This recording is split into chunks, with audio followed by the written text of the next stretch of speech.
Friends, మీ అందరి కోసం ఒక చిన్న వీడియో ఆలకించండి. ఆ కనిపించే వృక్షం మర్రి చెట్టు, రావి చెట్టు రెండూ కలిపండి. ఇది పార్క్. అయితే విశేషం ఏంటంటారా, చెట్టు మీదకి ఇటు కాకులు కానీ అటు వేరే పక్షులు కానీ అన్నీ కూడా సాయంత్రం అయినప్పుడు ఆ గూటికి చేరుకుంటాయి.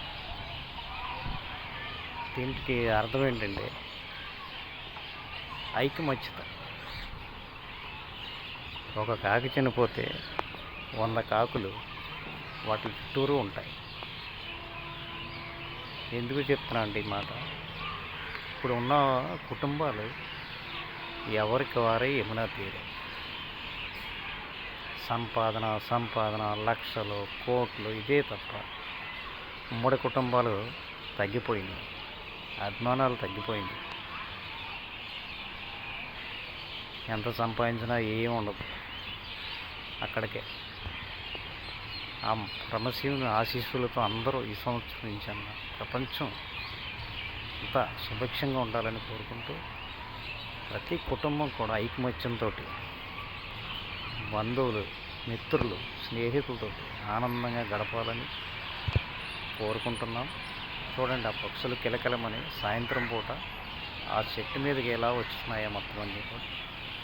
వేరే పక్షుల్ని కాకులు ఏమను, ఆ కాకుల్ని పక్షులు ఏమను, వాటిల్లోనే అంత ఐక్యమత ఉంది.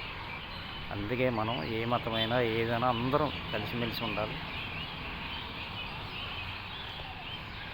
ప్రతి కుటుంబం కూడా ఆనందంగా ఉండాలి. వచ్చిన దాంట్లోనూ చిన్న జీవితం,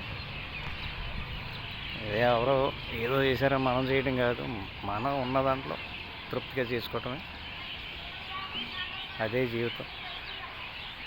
మంచి వాళ్ళని ఆదర్శంగా తీసుకుని పిల్లలకి మంచి భవిష్యత్తు, శుభ్రమైన చదువు ఉంటే వాళ్ళ కాళ్ళ మీద వాళ్ళు బతుకుతారు.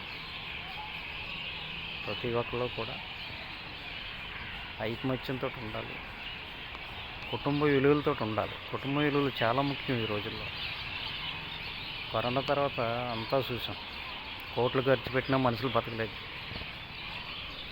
ప్రతి ఒక్కరు అభిమానంతో ఆప్యాయతగా ఉండాలని కోరుకుంటూ హరహర మహాదేవ శంభో శంకర, ఓం నమ శివాయ. లోకం సుభిక్షంగా తోడు తండ్రి ప్రజలందరినీ కూడా ఆయుర ఆరోగ్యాలతోటి సుఖ సంతోషాలతో